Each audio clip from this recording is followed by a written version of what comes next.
Hi everyone. So now we are going to talk about dual nature of matter and radiation.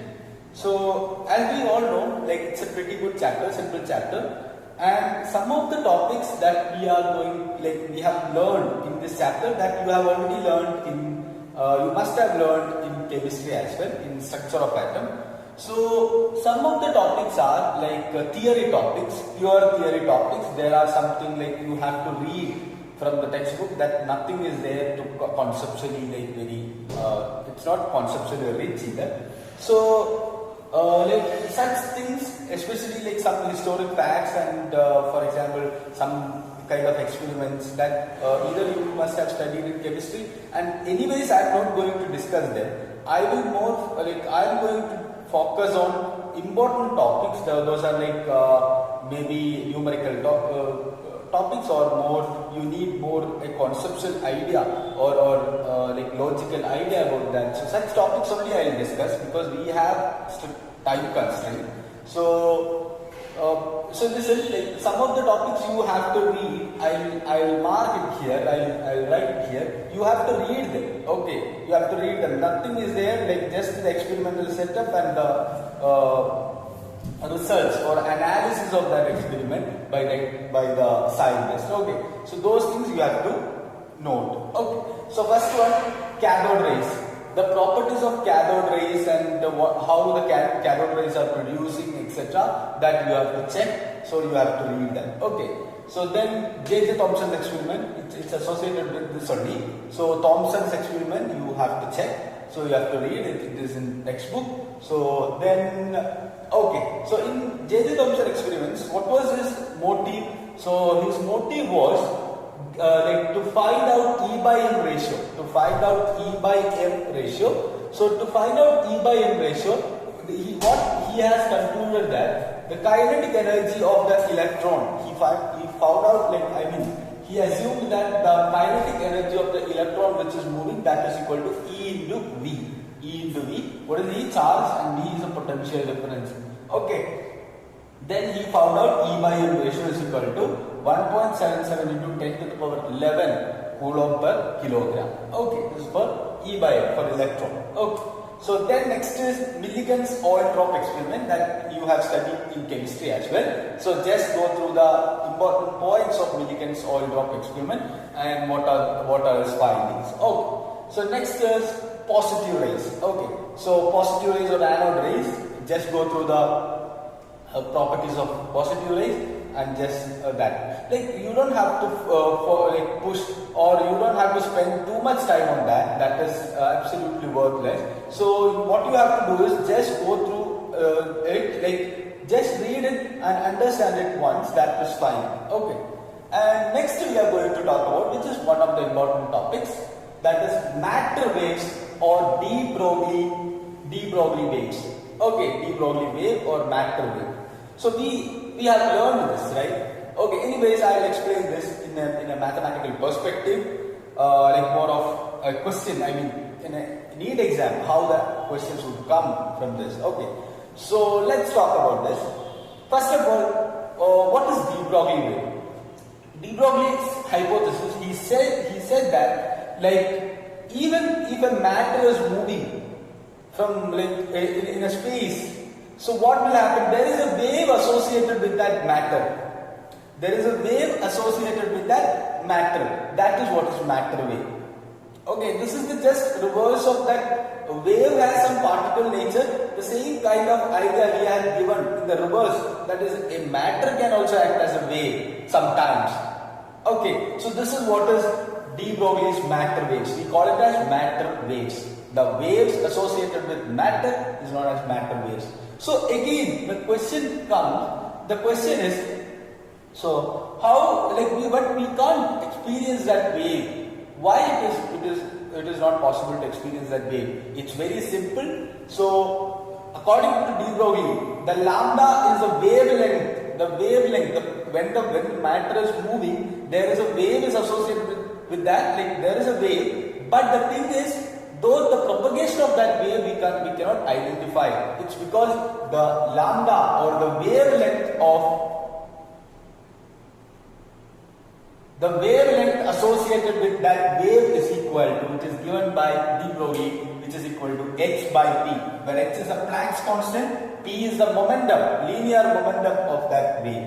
Okay, so what is linear momentum? T is equal to mv, so h by mv. So again, in work energy power, I have taught you this. mv, what is the relation connecting momentum and kinetic energy? So I will write it here. The relation connecting momentum and kinetic energy, P is equal to P, or I can say that P square by 2m is equal to kinetic energy, or P is equal to root of 2m kinetic energy. Okay, the same thing I have used here. So 2m into kinetic energy. Why we have used this? Because I'll let you know about this. Okay, because kinetic energy of that electron is associated with the electrostatic energy of that. Okay, so kinetic energy is equal to QV. Okay, the work done over there is QV. So that is why we have used this, and this is very important. And one thing you have to note, listen, there will be comparison. There will be comparison questions like lambda is proportional to 1 by p. So from this it is very clear, h is a constant, it's Planck's constant, you already know that. Lambda is proportional to 1 by v, 1 by velocity, and lambda is also proportional to 1 by root of ke. Okay, so again, the values will be, they'll ask you questions like this, lambda 1 by lambda 2 is root of ke2 divided by ke1. Okay, so don't consider this like ke1 by ke2. This is just inversely proportional to the root of, square root of ke. Okay, so if you can expect some questions, simple questions from this. This is very simple. Okay, and like there is one information, that is the smallest lambda value. I mean the smallest lambda that you can measure for a matter, that is for gamma rays. Okay, the smallest one. So that's for the sake of understanding, like you just keep in your mind. Okay. So next is, the things are not over. Like there is some more questions from de Broglie's hypothesis, and when I teach you something, you consider this as this all thing as some questions. That is, this could be a question, this could be a question, this could be a question. So you have to analyze each point I am saying in a question perspective, in a problem perspective. Do not consider it as like theory concept. Like, I mean, there is nothing in like theory concept. Theory perspective in physics. So only these things, like for example, these are like some light read, or just you can read it simply. So these things you can consider it as theory. All other things I'm discussing here, all are problem perspective things. So you have to be very cautious, or you have to be very clear about this thing. Okay, so when I discuss each one, you have to be very specific about this could be a question. Okay, so you have to approach like that. Okay, fine, alright. So de Broglie's lambda for a charged particle. How much will be de Broglie's lambda for a charged particle? That is what we are going to discuss next. Okay, alright. So first of all, I have told you kinetic energy will be equal to half mv square, which is equal to qv. Okay, the only thing you have to do, so here we have the equation. Instead of kinetic energy, we have to put qv. Okay, because when a charge is accelerated in a potential difference, what will be the energy? Energy associated will be equal to q into v.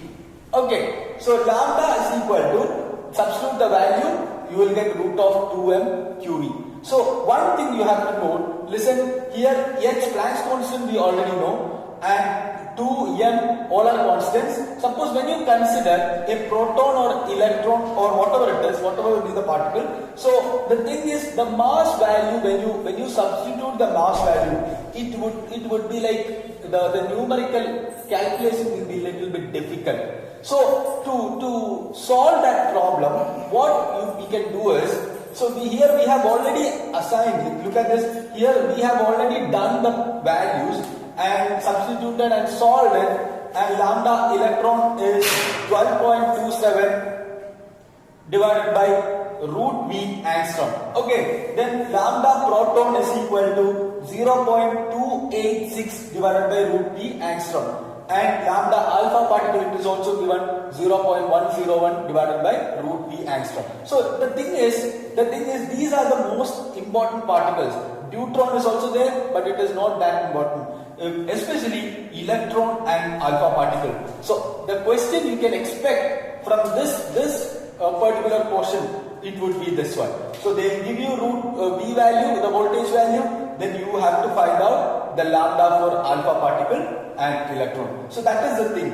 Okay, so please keep in your mind, this is very easy to understand, or this is very easy to keep in your mind. Look at this, 12.27 angstrom divided by root V, 0.101 angstrom divided by root V. Okay, otherwise it is difficult to put the values and find it without using calculator, or the numerical part will be difficult.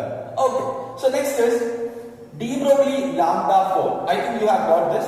Okay, de Broglie lambda 4 or wavelength for uncharged particle. What is the uncharged particle? Give me one example of uncharged particle. Yeah, neutron. So here we are going to find out what will be the de Broglie wavelength for thermal neutron, thermally accelerated neutron. Okay, so here E is equal to kinetic energy, or energy will be equal to kT. Okay, what is K? Boltzmann constant. And what is T? Temperature. Okay, so yeah, lambda is equal to, substitute this value. So look at this. Here this is connected to our first year chapter. Which one? Thermal properties of matter. So this is the idea, that is everything is connected. Okay, look at this. This is, we have learned where? In electrostatics. So everything is mutually connected. So that is the same idea we have used here. Lambda is equal to h by root of 2m kT. Here also the same problem is there. What is the problem? So here lambda of thermal neutron will be equal to 30.83 angstrom divided by root T. So this will be the value. So if you can remember it would be great. Okay, so 30.83 divided by root T. So here only we have to substitute temperature. Okay, so then next thing is characteristics of matter waves. De Broglie waves characteristics, you have to read it from the textbook. So characteristics of matter waves. Okay, what are the characteristics or the simple properties? Okay, so there is I don't see any chance to have questions from this, but the thing is, like, even if they ask, we shouldn't miss that question. So that's why read this once. Okay, then Davison and Germer experiment, it's also very important. So Davison and Germer experiment, the experimental setup and the angle deviations, etc. So those things you have to understand. Okay, so we'll continue the class with there are more important topics are coming, just like photoelectric effect and etc. So let's see. Okay, thank you.